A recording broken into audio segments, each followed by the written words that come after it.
আরে আপনি সরি, আপনাকে তো ঠিক। কি আশ্চর্য, আপনার মনে নেই? ওই যে 16 এপ্রিল রাতে, আরে নেতার বাড়িতে রাতের বেলা, ওই যে মনে নেই? ঝিসুম ঝিসুম। নেতার বাড়ি, ঝিসুম ঝিসুম, কি বলছেন এসব? আহা, আপনার মনে নেই? জীবনের ঝুঁকি নিয়ে আপনি আমাকে বাঁচিয়েছিলেন। সরি, তেমন কোনো ঘটনা আমি মনে করতে পারছি না। Good bye. আরে কি আশ্চর্য, আপনি সবগুলো গেছেন, আমার কথা কিছু আপনি মনে নেই? জি না, সরি, আমি এর আগে আপনাকে কোনোদিন দেখিনি। Good bye. সে আমাকে চিনলই না, ব্যাপারটা তো ঠিক বুঝলাম না। বাট আমি এত সহজে হাল ছাড়ছি না, আমি ঠিকই নিজেকে চিনিয়ে ছাড়বো। আপনি আবার আমার রাস্তা আটকালেন কেন? আচ্ছা, কেন আমাকে বারবার বিরক্ত করছেন? আমি তো বলেছি আমি আপনাকে চিনতে পারছি না। আপনাকে আমি জীবনে কোনো দিন দেখিনি। আপনার কানে কথা যাচ্ছে না? আচ্ছা, মেয়ে মানুষ হয়ে আমার পিছু নিয়েছেন, লজ্জা করে না? লজ্জা করবে কেন? আমি জানি আপনি আমাকে চিনতে পেরেও না জানা ভান করছেন। আমি জানতে চাই এর কারণ কি? আমি কি দেখতে খুব খারাপ, কুৎসিত? আমি কি বাজে মেয়ে? আরে আজব ব্যাপার তো, আপনার মতো এমন মেয়ে আমি জন্মেও দেখিনি। এমন মেয়ে হয়েছি আমি আপনার জন্য। একটা মেয়ের জীবন বাঁচানোর পর তাকে না চেনায় ভান করা কতটা অপমানের আপনি জানেন? জানি, কিন্তু ওই দিনটার কথা ভুলে যেতে চাই বলেই আমি বারবার আপনাকে চিনতে অস্বীকার করেছি। ভুলে যেতে চান? কিন্তু কেন? শুনবেন, ওই দিনটি আমার জীবনে অন্ধকার ছাড়া আর কিছুই বয়ে আনেনি। আপনাকে বাঁচাতে গিয়ে সেদিন নেতার গায়ে আমি গুলি করেছিলাম, তার জন্য আমাকে চাকরি হারাতে হয়েছে। আপনার নাম প্রকাশ করিনি বলে সেদিনই নষ্ট হয়ে গেছে আমার সমস্ত স্বপ্ন, সমস্ত আকাঙ্ক্ষা। আপনার জন্য আমাকে চাকরি ছেড়ে এখানে চলে আসতে হয়েছে, আর তাই আপনার কথা মনে রাখতে চাইনি। আমার মন থেকে মুছে ফেলেছি সমস্ত স্মৃতি। সরি, আমি বুঝতে পারিনি। ইটস ওকে, আশা করবো আর রাস্তায় এভাবে দাঁড়াবেন না। জি, আমার কথা আপনার মনে নাও থাকতে পারে, কিন্তু একটা লিফটও কি আপনার কাছে চাইতে পারি না? উঠুন।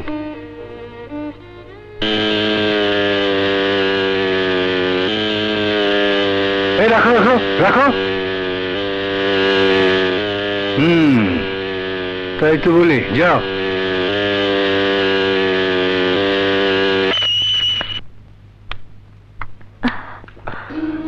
কষ্ট করার জন্য ধন্যবাদ।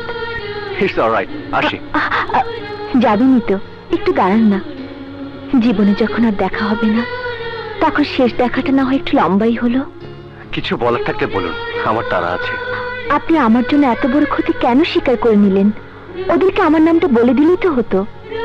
আপনার কাছে আমি ওয়াদা করেছিলাম, ওয়াদা ভঙ্গ করার অভ্যাস আমার নেই। আমার দুর্ভাগ্য যে আপনি আমার স্মৃতি মন থেকে মুছে ফেলতে চান। ফেলুন, আমি বাধা দেব না।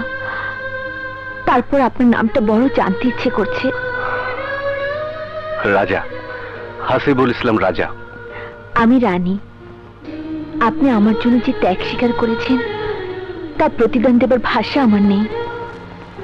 কোনোদিন যদি আপনার কোনো উপকারে আসতে পারি, তাহলে নিজেকে আমি ধন্য মনে করব। Good bye.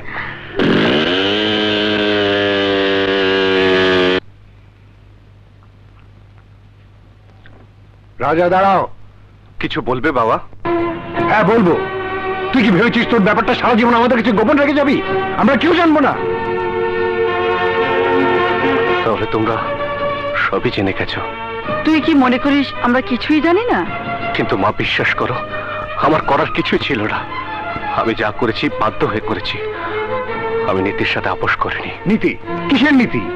ঘরের বউ সিলেক্ট করে বাবা মাকে না জানানো, এটা কোন ধরনের নীতি? ঘরের বউ মানে? তুই না বললে কি হবে? তোর বাবা নিজের চোখে দেখে এসেছে। হ্যাঁ, তাড়াতাড়ি মেয়ের নাম ঠিকানা বলে ফেল। ওহ গড। কিরে, কি ভাবছিস? তাড়াতাড়ি বল। না বাবা, ব্যাপারটা হলো বল। না না, কিছু না কিছু না। কিছু না? না, এই নাম বল। ও রানী রানী, হলো তো। বাহ, রাজার বউ রানী, হ্যাঁ? চমৎকার। তোমরা না মা? এই রাজা, শোন শোন, লুমনা কলেজ ছুটির সময় হয়ে গেছে, ওকে নিয়ে আসিস কিন্তু। ঠিক আছে মা, যা তুই ঘরে যা। আচ্ছা উফ।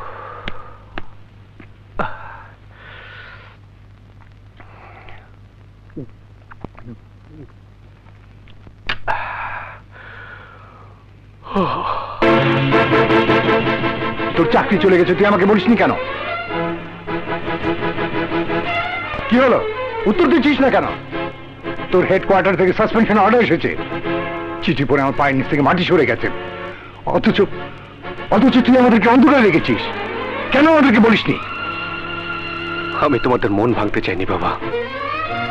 সে কথা আইন ভঙ্গ করার আগে ভাবিসনি কেন? কত স্বপ্ন নিয়ে আমি তোকে দেশের সেবা করার জন্য পুলিশে দিয়েছিলাম, ভেবেছিলাম তুই দেশের সেবা করবি, তোর জন্য তোর নাম বলবে, করবে আমার বুকটা ভরে উঠবে। অথচ অথচ তুই সেই চাকরিটা এভাবে হারালি। আমার উপায় ছিল না বাবা, আমার কর্তব্যবোধ আমাকে পরিণতির দিকে টেনে নিয়ে গেছে। কর্তব্যবোধ? কিসের কর্তব্যবোধ? একজন জনপ্রতিনিধিকে গুলি করে আহত করা কোন কর্তব্যের মধ্যে পড়ে? বাবা, তুমি যাকে জনপ্রতিনিধি বলছো তাদের সত্যিকার রূপ তুমি দেখোনি।